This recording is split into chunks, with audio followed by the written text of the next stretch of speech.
एक बड़ी खबर इस वक्त सबसे पहले आपको बता दें, करतारपुर कॉरिडोर दोबारा खुलेगा। ये बड़ी जानकारी सामने आ रही है। करतारपुर साहिब कॉरिडोर दोबारा खोलेगा पाकिस्तान। 29 जून से कॉरिडोर खोलने को तैयार है पाकिस्तान। सभी सिख श्रद्धालुओं के लिए यह कॉरिडोर खुल जाएगा। पाकिस्तान के विदेश मंत्री ने इस बाबत जानकारी दी है। हमारे साथ संजीव त्रिवेदी, हमारे डेप्यूटी एडिटर, जुड़ गए इस पर और ज्यादा अपडेट्स के साथ। संजीव, आखिर कोई आधार होगा, क्योंकि कोरोना को लेकर ही क्या ये बंद हुआ था और उसके बाद अब मामले किस प्रकार के हैं कि ये फैसला लिया गया कि दोबारा खोला जाएगा? जाहिर है, देखिए, सिख श्रद्धालुओं के लिए काफी महत्वपूर्ण यह स्थल करतारपुर कॉरिडोर, और पिछले ही साल इसका उद्घाटन हुआ था, लेकिन यकायक बंद करना पड़ा था। आपको याद होगा, कोरोना लगातार फैल रहा था और ऐसे में जितने धार्मिक स्थल थे उन्हें बंद किया गया था। करतारपुर कॉरिडोर भी बंद किया गया था।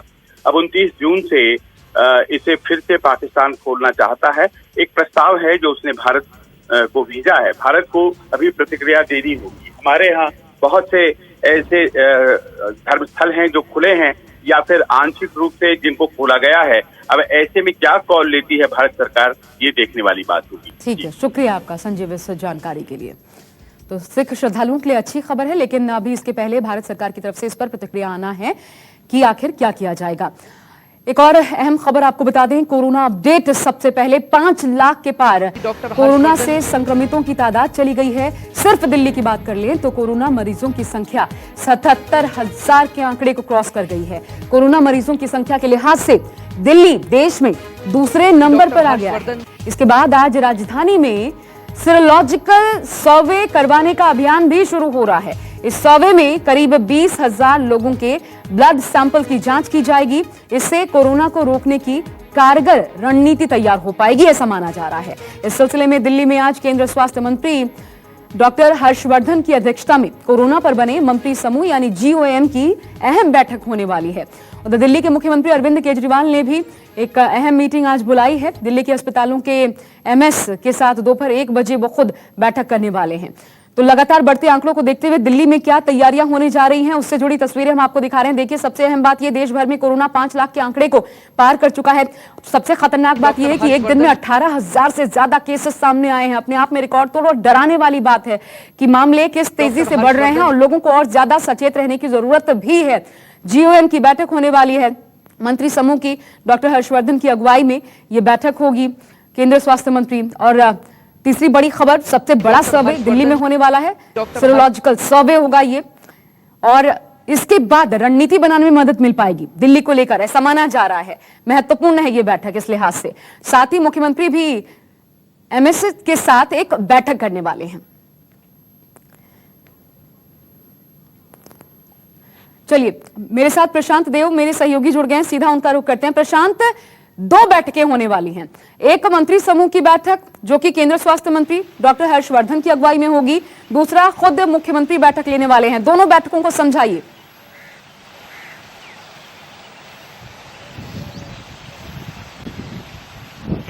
देखिए, जहां तक GOM की बात है तो ये समय समय पर होती रहती है, जिसकी आज की मीटिंग में अध्यक्षता केंद्रीय स्वास्थ्य मंत्री डॉक्टर हर्षवर्धन कर रहे हैं। और इसमें चूंकि महत्वपूर्ण इसलिए है कि इसमें देश के विदेश मंत्री, नागरिक उड्डयन मंत्री, MOS जो है नित्यानंद राय, मतलब महत्वपूर्ण मंत्रालय के मंत्री इसमें शामिल हैं और अहम फैसले इसमें लिए जाते हैं।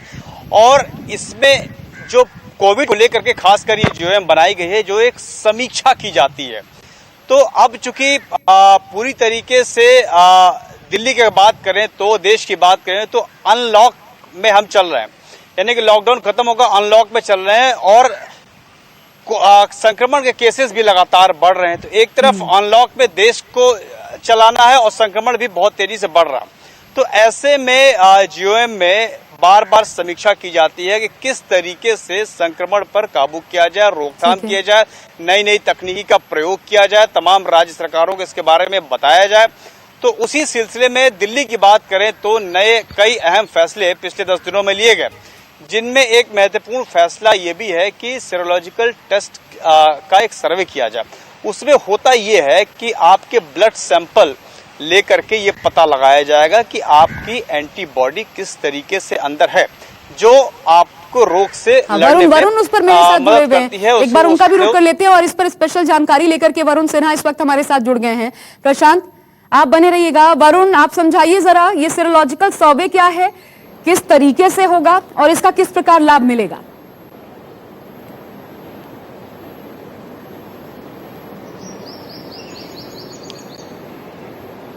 देखिए, लाभ ये मिलेगा कि दिल्ली सरकार और सेंट्रल गवर्नमेंट मिलकर इस प्रोजेक्ट को चलाएगी। करीब 20,000 लोगों के रैंडमली उनके टेस्ट किए जाएंगे और ये देखा जाएगा तमाम टेस्ट जो होंगे वो कंटेनमेंट जोन में होंगे, यानी कि अब तक रेड जोन जहां पर लगातार मामले बढ़ते जा रहे थे वहीं पर ये तमाम 20,000 टेस्ट किए जाएंगे और उसमें इस रिपोर्ट को एक सर्वे के तौर पे देखा जाएगा कि कहीं ऐसा तो नहीं कि मान लीजिए किसी व्यक्ति को ये कोविड-19 हुआ और उसके बाद वो अचानक सही हो गया, तो ये परिस्थिति 20 दिन में या 25 दिन में ये पूरे टेस्ट किए जाएंगे, 20,000 टेस्ट किए जाएंगे और उसके बाद एक सर्वे रिपोर्ट तैयार की जाएगी इन 20,000 सैंपल्स को लेने के बाद, इनकी टेस्टिंग रिपोर्ट आने के बाद, और एक व्यापक सर्वे होगा। इससे कहीं ना कहीं दिल्ली की स्थिति भी क्लियर हो जाएगी कि कहीं ऐसा तो नहीं कि दिल्ली में अपने आप लोगों को कोविड हो रहा है उसके बाद वो अपने आप सही हो जा रहे हैं। बिना सिम्टम्स वाले कोविड पेशेंट्स की संख्या दिल्ली के अंदर ज्यादा है और कंटेनमेंट जोन में जो हालात हैं क्या वो वाकई वैसे हालात हैं या उससे बदतर भी पहले हो गए थे और अब सुधरते जा रहे हैं। तो एक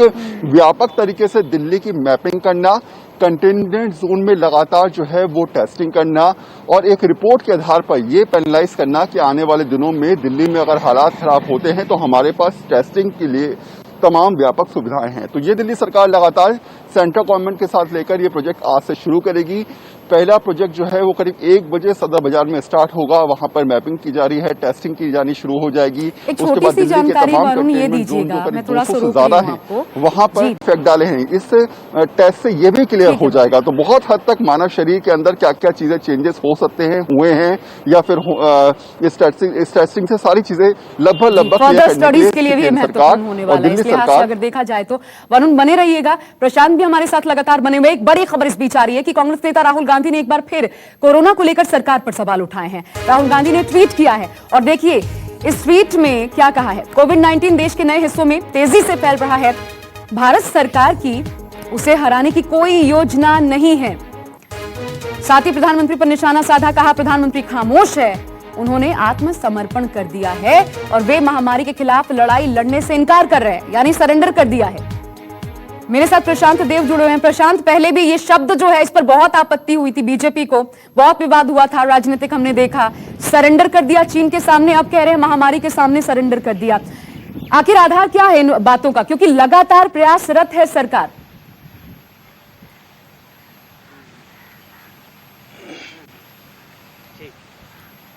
देखिए, विपक्ष लगातार, अगर कोविड की बात करें, कोरोना को लेकर के लगातार सरकार को घेरता रहा है, क्योंकि उनके घेरने में बल इस बात का मिलता है कि हर बार जो है दिन प्रतिदिन जो है ग्राफ जो है संक्रमण जो है बहुत तेजी से बढ़ रहा है। और वो चाहे ये जरूर है कि विपक्ष को ये बात बोलने समय ये भी ध्यान रखना चाहिए कि ग्राफ वहां भी बढ़ रहा है जहां पे उनकी सरकारें हैं।